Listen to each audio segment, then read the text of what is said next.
Cambio climático en Colombia con pocos efectos, pero habrá normas para controlar su impacto. Más de 5 millones de adultos mayores en nuestro país atraviesan condiciones adversas. Se tramita ley para contribuir a una vejez tranquila. Bancada del Centro Democrático anuncia que no habrá oposición a rajatabla. Serán propositivos, afirman.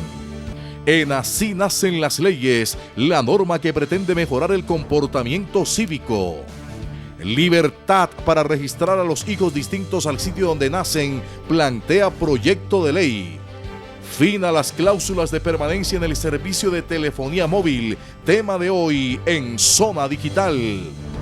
Madre Teresa de Calcuta inspiró a un congresista del departamento de Boyacá. Mabel Kremer presenta las noticias. Buenas noches. Más que una oposición radical, el Centro Democrático, que se estrenará el próximo 20 de julio en la legislatura 2014-2018, anuncia como primera medida una actitud propositiva en el Congreso. En la Cámara de Representantes, los uribistas pura sangre, como se les denominan a los nuevos representantes de esa colectividad, hacen honor a la frase de batalla de su jefe político en el legislativo: trabajar, trabajar y trabajar. La primera parte de la legislatura, que arranca el 20 de julio, será más de estudio que de decisiones radicales. El Centro Democrático, si bien fue el partido que se opuso a la reelección del presidente Santos, analizará en detalle sus posturas políticas con respecto a las iniciativas que se planteen en el Congreso. Más que oposición, lo que vamos a hacer es propositivos. Nosotros tenemos una agenda de propuestas legislativas que estamos trabajando desde la bancada del Centro Democrático en Senado y Cámara, y la idea es tener el compromiso país. Tema de salario mínimo, reforma a la justicia, fuero militar, tema de vivienda, salud. O sea, hay varios temas que son álgidos y que la ciudadanía está esperando una respuesta. La representante María Fernanda Cabal anuncia que el Centro Democrático tiene representantes muy bien formados y estudiosos. Además, todos tienen clara la filosofía uribista. La estrategia es trabajar, trabajar y trabajar. Yo creo que la responsabilidad que nos ha dado la delegación de este mandato popular es cumplirle a los votantes. La gente está esperando respuestas ya sobre temas críticos. Ese es el trabajo. O sea, la oposición no puede verse únicamente como ser un palo en la rueda de propuestas que no pueden esperar. Los legisladores del Centro Democrático seguirán las indicaciones al pie de la letra del jefe de su colectividad, Óscar Iván Zuluaga. El presidente Santos se reunió con los congresistas para analizar la posibilidad de crear la tercera vía, hecho que acabaría con la polarización de la derecha y la izquierda democrática. Los representantes opinan. Integrar las bondades de los sectores de izquierda y derecha es lo que pretende el planteamiento del presidente Santos con la creación de la tercera vía. Un modelo que pretende atender a los pobres sin quebrar a los que generan la riqueza y que además pretende que haya justicia social en Colombia. Tener equilibrio social pretende este nuevo modelo que a la fecha ha traído grandes beneficios a países que en su momento lo han implementado. Bill Clinton en los Estados Unidos, la mejor prosperidad económica de Estados Unidos durante ese gobierno. Felipe González en España, que logró sacar adelante a España después de una crisis económica muy grande. Enrique Cardoso en Brasil, que empezó la construcción del Brasil que hoy conocemos. Ricardo Lagos en Chile y Tony Blair en Inglaterra. Desde el Congreso se pretende respaldar esta iniciativa que traerá beneficios a todo el país. Evitar episodios como el de la fallida reforma a la justicia es la intención de una potencial reforma a la Ley Quinta que modificaría las conciliaciones y proposiciones de las iniciativas que pasan por el Congreso.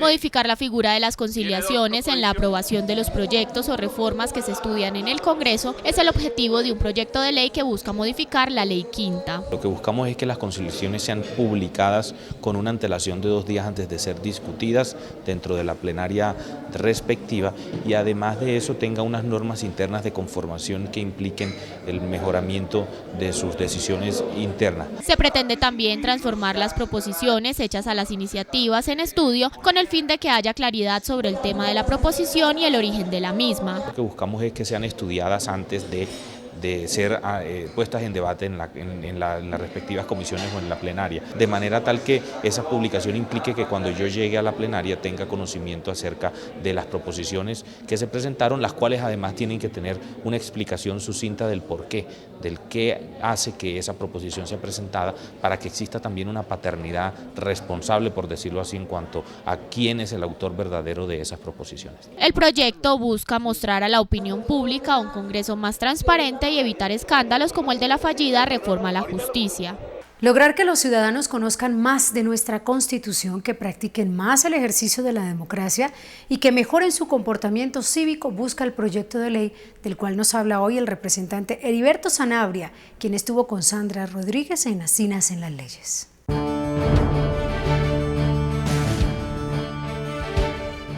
Se busca incentivar que en todos los institutos de educación del país, públicas y privadas de educación secundaria, se dicten obligatoriamente la Cátedra de la Educación para la Democracia, que comprenda las áreas de constitucional, democracia y cívica. Representante Heriberto Sanabria, ¿por qué nace este proyecto? Este proyecto de ley nace ante la necesidad que tenemos de que nuestros estudiantes conozcan un poco más de nuestra Constitución Nacional, de nuestra democracia, y podamos, con base en esos dos fundamentos, introducir la educación cívica, ciudadanos mucho más cívicos, mucho más propositivos, a volver a lo que era la urbanidad de Carreño, pero fundamentalmente que amen la democracia, que amen la Constitución, porque uno no puede amar y defender lo que no conoce. Fundamentalmente hemos detectado un gran desconocimiento en los alumnos, en la gente, en la comunidad, de nuestra Constitución y de cómo funciona nuestra democracia, y por eso vemos rechazo total frente a nuestra Constitución y frente a nuestra democracia. Representante, ¿y qué impacto podría tener esta ley en la sociedad colombiana? Un impacto altamente positivo. Ciudadanos más comprometidos en lo cívico, Colombia, un país habitado por gente cívica, altruista, que ame su territorio. Vamos a tener unos ciudadanos con un conocimiento pleno de nuestra Constitución Nacional, de sus derechos, de sus deberes, de sus obligaciones, no solamente individuales, sino los colectivos y los sociales. Pero además de eso, vamos a promover que conozcan y se enamoren de la democracia, para que no la rechacen, para bajar los índices altísimos de abstención en los niveles de participación ciudadana. La democracia es la mejor arma que tenemos nosotros para tener una mejor sociedad. El Congreso de Colombia se esfuerza una vez más y contribuye en el fortalecimiento de las personas en cuanto al conocimiento de la Constitución, el ejercicio de la democracia y tener unos ciudadanos con una mejor actitud y comportamiento cívico. La próxima semana estaremos presentes con más temas de interés ciudadano en Así Nacen las Leyes. Hasta pronto. La segunda curul de la circunscripción de Colombia en el exterior, aprobada y sancionada hace apenas unos meses, aún no está clara a quién le corresponde. Existen denuncias ante el Consejo Nacional Electoral de presuntos errores que para algunos candidatos deben aclararse. El partido Mira, la agrupación política que más votos obtuvo fuera de Colombia en las pasadas elecciones de Congreso, aspira a conseguir otra curul en la Cámara de Representantes después del fallo definitivo que se prevé para los próximos días. Efectivamente ya se autorizaron revisar unas mesas de Venezuela y Estados Unidos, puesto que sabemos que ha habido fraude electoral, tenemos las pruebas, muchos ciudadanos las han hecho llegar, aparte que los formularios E14 no coinciden con los resultados que se tenían por mesas. Esto también es algo que están trabajando otros candidatos que han solicitado que se revise nuevamente para saber exactamente a quién corresponde la segunda curul. Un 35% podría aumentar el salario de los funcionarios de la Policía Judicial que ejercen a través del Cuerpo Técnico de Investigación de la Fiscalía General de la Nación. Esto de aprobarse una propuesta que hace curso en la plenaria de la Cámara de Representantes. Prima de riesgo para funcionarios del CTI que cumplen funciones de Policía Judicial en la institución. Tendrán un 35% más de su salario. Este proyecto busca compensar a aquellos funcionarios con el mejoramiento de su salario y sus condiciones laborales. El proyecto de ley en el que está trabajando el representante Alejandro Carlos Chacón. Para aquellos funcionarios del CTI o funcionarios que cumplen una función de policía judicial dentro de la Fiscalía General de la Nación, que les daría un 35% más a su salario como consecuencia precisamente del riesgo que cubren en esa función. Más aún hoy en el sistema acusatorio en el que No hay nada más importante que aquel funcionario que cumple todo lo que es el recaudo en este momento de las pruebas. Para nosotros es muy importante compensar y ayudarlo con los malos salarios que hoy tienen estos funcionarios del Poder Judicial, de la Fiscalía General de la Nación. Optimizar el sistema judicial, garantizar los recursos e igualar los salarios de las personas que trabajan dentro del sistema judicial e incluir estos recursos dentro del presupuesto es el fin de este proyecto. Abandono, maltrato y falta de atención por parte del Estado es el pan de cada día de los cerca de 5 millones de adultos mayores que hay en Colombia. Ellos reclaman ser tenidos en cuenta y respetados por la sociedad. Desde el Congreso se busca hacer valer sus derechos.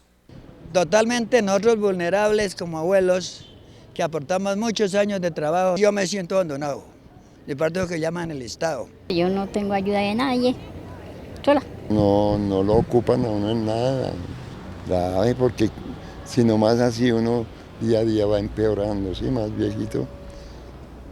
No, una vez tenaz. Este es el sentir de gran parte de los adultos mayores de nuestro país que después de haber aportado los mejores años de su vida a una familia, una empresa privada o al Estado, hoy se encuentran totalmente desprotegidos. Según estadísticas del DANE, ni siquiera el 50% de nuestros abuelos cuenta por lo menos con una pensión. Es la población más vulnerable de la patria, la que menos atención recibe parte del Estado. Las políticas públicas de envejecimiento y vejez no se desarrollan con total idoneidad. Para cambiar este oscuro panorama que por décadas han tenido que soportar los adultos mayores, el representante Juan Felipe Lemos impulsará la creación de un organismo que los proteja. Buscamos que el Estado colombiano tenga una entidad que se encargue exclusivamente de atender todos los problemas de adultos mayores del país, de redistribuir los recursos que allí se invierten para generar mayor eficacia y eficiencia en la distribución de los mismos. Esta iniciativa será radicada el próximo 20 de julio. Colombia representa apenas el 0.4% de la huella de carbono del mundo. Sin embargo, desde ya se busca poner al día la legislación del país en términos ambientales a través de un proyecto de ley que contrarreste los efectos del cambio climático. En la próxima legislatura será radicado el proyecto de ley de cambio climático que le permitirá a Colombia ponerse a tono en el marco de la legislación mundial frente a la protección del medio ambiente. Nosotros en Colombia no pesamos tanto en la huella de carbono, estamos hablando de 0.4% del mundo, pero tenemos que tener una gran corresponsabilidad y nuestra ley también es que estar enmarcada en retrotraer recursos para poder fortalecer los ecosistemas naturales que para nosotros son un patrimonio natural. El proyecto estará dirigido en 3 vías principales. Primero, los elementos de conservación. El segundo, los cambios de hábitos, sobre todo de los generadores de gases de efecto invernadero. Y el tercer momento es los proyectos de conservación que van a tener que tener un presupuesto. Ese presupuesto tiene que ser vía o una tasación o unos elementos de compensación por parte de las que más generan emisiones al ambiente. En este momento la iniciativa se encuentra en estudios comparativos con legislaciones exitosas del mundo como la de México y vendrán audiencias y socializaciones de la mano de la academia, la sociedad y el Ministerio de Ambiente. Las mamás podrían decidir si registran a sus hijos en el municipio donde nacen o en el que van a vivir. Es el objetivo de un proyecto de ley que busca que los municipios no bajen su índice poblacional por la obligación de registrar a los bebés en el lugar donde llegan al mundo y no en donde realmente tendrán su hogar.